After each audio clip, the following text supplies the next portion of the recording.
पूरी बढ़त से जनसुराज में जश्न का माहौल है। जश्न में जनसुराज के कार्यकर्ता डूबे हुए हैं, एक दूसरे को मिठाई खिला रहे हैं, नाच गा रहे हैं। पटना की सड़कों पर इस तरह की तस्वीरें आज नजर आ रही हैं। तो बड़ी खबर आपको बता रहे हैं, बांकीपुर में पीके लगातार बढ़त बनाए हुए हैं और ये देखिए दिवाली होली सब एक साथ मनाई जा रही। कहीं आतिशबाजी चल रही है तो कहीं गालों पर गुलाल लगाकर एक दूसरे के साथ होली खेलते हुए कार्यकर्ता नजर आ रहे हैं। जनसुराज पार्टी के कार्यकर्ता आज खुशी की लहर उनमें नाच गाकर जश्न मनाते हुए ये कार्यकर्ता नजर आ रहे हैं, एक दूसरे को मिठाइयां बांट रहे हैं।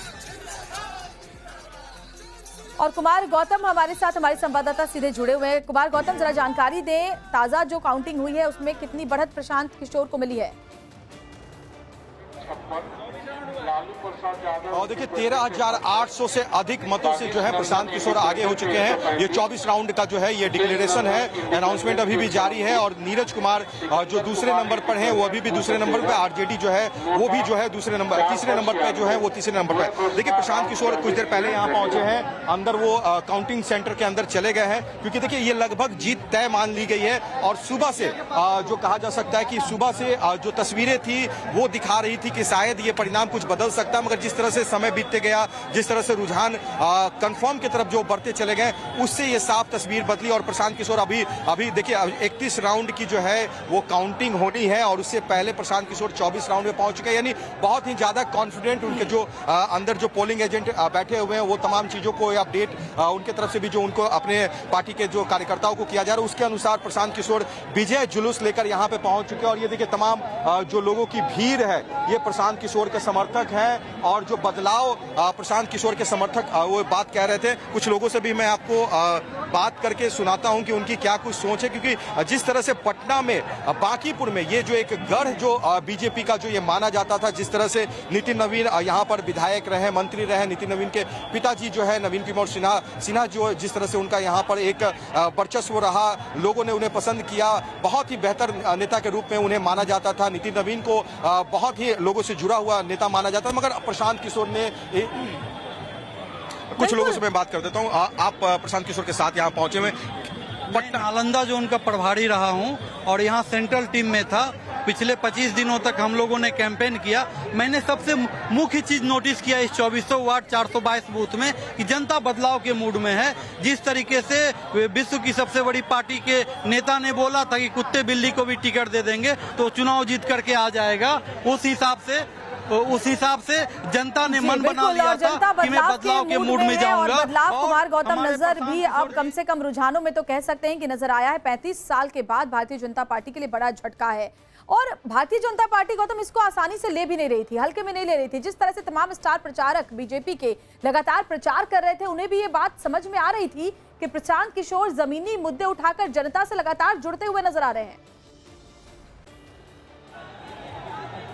एकदम ये बातें जो आपने कही हैं ये कहीं ना कहीं जमीनी स्तर पर लोगों को समझ आई। पटना के लोगों को इन चीजों को लेकर जो है जोड़ने की जो कोशिश प्रशांत किशोर ने की, चाहे वो पूरे बिहार भर में 2025 के चुनाव से पहले यात्रा उनका होना हो या जो ऐसे मुद्दे जो उन्होंने विषयों को कहा वो लोगों को शायद पटना के लोगों को समझ में आया। कुछ महिलाएं भी हैं, मैं उनसे भी पहले फीडबैक ले लेता हूं। मगर ये चीजें जरूर है कि पटना के लोगों ने इन चीजों को समझा कि बदलाव आखिर क्यों जरूरत है। प्रशांत किशोर ही क्यों पसंद आ गए पटना के लोगों को, क्योंकि एक वर्चस्व बीजेपी का रहा, बांकीपुर गढ़ रहा, राष्ट्रीय अध्यक्ष का एक सीट है। नहीं देखिए, हम लोग तो पिछले 3-4 साल से जो जागरूकता अभियान प्रशांत का हो रहा है पूरे बिहार में, वो तो हम लोग किया, पूरे बिहार ने देखा इस बात को। और बांकीपुर में पिछले हमको लगता है 3-4 महीने से जमीनी स्तर पे हर वार्ड में जाकर के हमारे कार्यकर्ताओं को हमने पहले बनाया और काम किया। और ऐसा नहीं है, क्योंकि बांकीपुर में झुग्गी झोपड़ी भी है, अपार्टमेंट भी है, हर जगह हम गए हैं। मगर 2025 का जो परिणाम आए, एक सीट पर भी जीत नहीं हासिल हुई। उसके बाद ये पटना, बिहार की राजधानी पटना, उसका ये जीत हासिल करना बीजेपी के लिए थोड़ा सा एक कठिन विषय है। मगर जनता को आपने क्या कुछ मोटिवेट किया, क्या देने वाले हैं इन चीजों? जनता को सिर्फ और सिर्फ विकसित बिहार कैसे बने वही जागरूक किया है कि यहाँ पे भी नौजवान जो है हमारे युवा, उनको रोजगार मिले, पढ़ाई लिखाई हो, महिलाओं की सुरक्षा हो, उनको भी रोजी रोजगार मिले, लोन सस्ते हो। जो बातें, आम बातें जो मैनिफेस्टो 25 में था उसी को दोहराया गया है और उसी वजह से लोग समझे हैं। ऐसा माना जाता था कि बांकीपुर में पढ़े पढ़े लिखे तो लोग हैं ही, इंटेलेक्चुअल क्लास है, उन्होंने ये बात को समझा और जो झुग्गी झोपड़ी में रहने वाले लोगों ने भी समझा है इस बात को। वोटिंग बहुत कम हुई इस बार का, वोटिंग भी एक रिकॉर्ड रहा, 34% से कुछ ही महज ज्यादा हुई, उसके बावजूद भी ये समझा नहीं जा सकता। पहले क्या शुरुआतों में ये लगा था, शुरुआत में आप लोग जो देख रहे थे, क्योंकि डर था, चैलेंज चैलेंज था। आप समझिए कि हम जनसुराज के कार्यकर्ता और हमारे सामने विधायक और मंत्री से हम लड़ रहे थे। आज जो भी चुनाव होता है उसमें कार्यकर्ता लड़ता है, तो हम लोग मंत्री विधायक के साथ लड़ के ये सीट हमने निकाला है। इसीलिए वाकई बहुत बड़ी जीत इसे जरूर माना जाएगा। कुमार गौतम, आप बने रहिए हमारे साथ। ये विधायक बनाने का चुनाव नहीं है, ये भाजपा के केंद्रीय नेतृत्व को ये संदेश देने का एक प्रयास है बिहार की जनता के द्वारा कि बिहार में किसी अच्छे व्यक्ति को मुख्यमंत्री बनाइए। आपको जनता ने 202 विधायक जिताए हैं, किसी अपराधी, किसी गलत चाल चरित्र चेहरा वाले व्यक्ति को बिहार का नेतृत्व मत दीजिए, अच्छे आदमी को बनाइए ताकि बिहार में भी शिक्षा हो, बिहार में भी बच्चों के लिए रोजगार हो, बिहार के बच्चों को भी बाहर मजदूरी करने न जाना पड़े। ये संदेश बांकीपुर के लोगों ने दिया है। बाकी विधायक जीतना हारना ये तो राजनीति है, चलता रहता है। जिन लोगों ने मत दिया उनका धन्यवाद कर रहे हैं, जिन्होंने मत नहीं दिया है उनको यही कहेंगे कि आपसे आपका विश्वास जीतने के लिए और मेहनत और प्रयास करेंगे।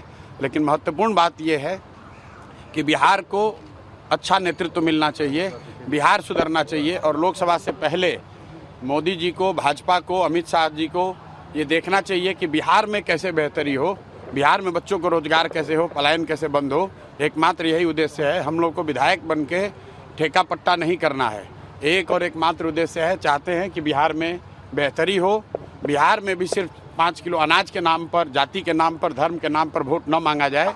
अगर 25 MP गुजरात से जीत कर गए हैं, प्रधानमंत्री बनाने में मोदी जी को गुजरात के लोगों ने योगदान किया है, तो बिहार के भी 13 करोड़ लोगों ने आंख बंद करके मोदी जी को वोट दिया है। तो जितनी चिंता उनको गुजरात की है उतनी थोड़ी चिंता उनको बिहार की भी करनी चाहिए। बिहार के जो 1 करोड़ से ज़्यादा बच्चे बाहर मजदूरी कर रहे हैं उनकी चिंता होनी चाहिए। बिहार के लिए कोई एक स्पेशल प्रोग्राम बनाना चाहिए ताकि बिहार से पलायन बंद हो। कोई भी बच्चा यहाँ से 10-15 हज़ार रुपये के लिए अपने घर, परिवार, समाज को छोड़कर उसको गुजरात, बॉम्बे, दिल्ली, कलकत्ता, कोयम्बटूर, तमिलनाडु, कर्नाटक न जाना पड़े। इसी उद्देश्य को लेकर हम लोग यहाँ आए हैं और आज की जीत उसी बात को फिर से मजबूत करने के लिए है कि NDA को, भाजपा को लोगों ने जिताया है। अब भाजपा के नेतृत्व की ये जिम्मेवारी है कि किसी ऐसे व्यक्ति को बिहार का मुख्यमंत्री बनाए जो कि बिहार में रोजगार लाए, बिहार में शिक्षा की स्थिति को सुधारे, भ्रष्टाचार कम हो और सबसे बढ़कर पलायन बंद हो। ये सीधा सीधा मैसेज है। 30 बरस का जो गढ़ है वो सिर्फ 30 दिनों में ढह गया। वो सिर्फ इसलिए ढहा है कि बिहार के लोग भी चाहते हैं कि अब 4 किलो 5 किलो अनाज और जाति से ऊपर उठकर हम लोग के बच्चों के पढ़ाई रोजगार के लिए केंद्र सरकार और राज्य सरकार काम करे। अगर वो काम नहीं करेंगे तो आगे चुनाव के परिणाम उनको ऐसे ही देखने को मिलेंगे।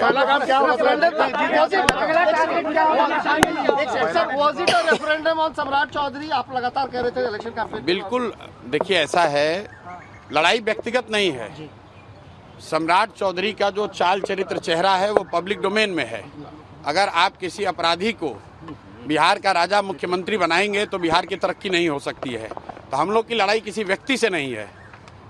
बहुमत भाजपा का है, NDA का है, मुख्यमंत्री तो उन्हीं का बनेगा। हम लोग बस इतना ही आग्रह कर रहे हैं, बिहार की जनता इतना ही आग्रह कर रही है, बांकीपुर की जनता इतना ही मोदी जी से आग्रह कर रही है कि किसी अच्छे चरित्रवान काबिल आदमी को बिहार का मुख्यमंत्री बनाइए ताकि बिहार के लोग भी इस बात का गौरव, बिहारी होने का गौरव कर सकें, ताकि हम लोग के बच्चों के लिए भी पढ़ाई रोजगार की व्यवस्था हो। सब कुछ सुविधा अगर गुजरात के ही लोगों को मिलेगी तो सिर्फ बिहार के लोग कहाँ जाएंगे। गुजरात के लोग 1 लाख करोड़ के बुलेट ट्रेन पर चलेंगे, वो ठीक है, लेकिन हम लोग को कम से कम पैसेंजर भी तो मिलना चाहिए। बिहार के लोग सिर्फ मजदूरी करने के लिए नहीं पैदा हुए हैं और 5 साल के लिए भाजपा को मैंडेट मिला है। उनको अच्छा आदमी देना चाहिए, अच्छे लोगों को मंत्रिमंडल में रखना चाहिए ताकि बिहार की तरक्की हो, बिहार का विकास हो। अगला टारगेट क्या है प्रशांत जी? हमारी पहला काम क्या होगा सर जीतने के बाद? भाई पहला काम बस यही है कि बांकीपुर की जनता ने जो आशीर्वाद दिया है, अपनी ओर से जो हो सकेगा बांकीपुर में सुधार का प्रयास करेंगे। अगले 2-3 महीने में आपको वो चीज़ दिखेंगी भी। मैं कोई बहुत बड़ी बात बोलना नहीं चाहता हूँ। मेरे विधायक बनने से बांकीपुर बेंगलोर नहीं बनेगा, लेकिन यहाँ पर आपको कुछ सुधार होता अगले 2-3 महीने में दिखेगा। बड़ी बात यह है कि ये चुनाव बांकीपुर के नाली गली पर नहीं लड़ा गया है, ये चुनाव लड़ा गया है कि बिहार का नेतृत्व किसके हाथ में होना चाहिए, और बांकीपुर की जनता ने ये संदेश दिया है भाजपा के नेतृत्व को कि भाई आप अच्छे आदमी को बिहार का मुख्यमंत्री बनाइए। सम्राट चौधरी की जगह किसी कुशवाहा को बनाना है बनाइए, कोई दिक्कत नहीं है, कुशवाहा को ही बनाइए, लेकिन कुशवाहा समाज के ही किसी अच्छे आदमी को बनाइए। हर हालत में बिहार की तरक्की होनी चाहिए, बिहार का विकास होना चाहिए। व्यक्ति कोई जीते, दल कोई जीते, लोकतंत्र है, हार जीत होती रहती है, उससे कोई फर्क नहीं है।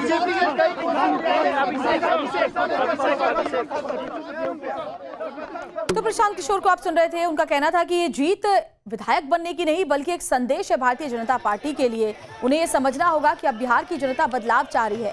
बिहार की जनता अब आटा और चावल से ऊपर उठकर अपने बच्चों के भविष्य के लिए, उनकी उच्च शिक्षा और उनके रोजगार के लिए मतदान कर रही है। इसलिए ये जो बांकीपुर के नतीजे नजर आ रहे हैं रुझानों में, कम से कम वो ये संदेश भारतीय जनता पार्टी के लिए है। भारतीय जनता पार्टी को ये समझना चाहिए कि अब बिहार अपनी तरक्की चाहता है। हर हाल में बिहार की तरक्की हमारी प्राथमिकता है और जनता ने हम पर विश्वास किया।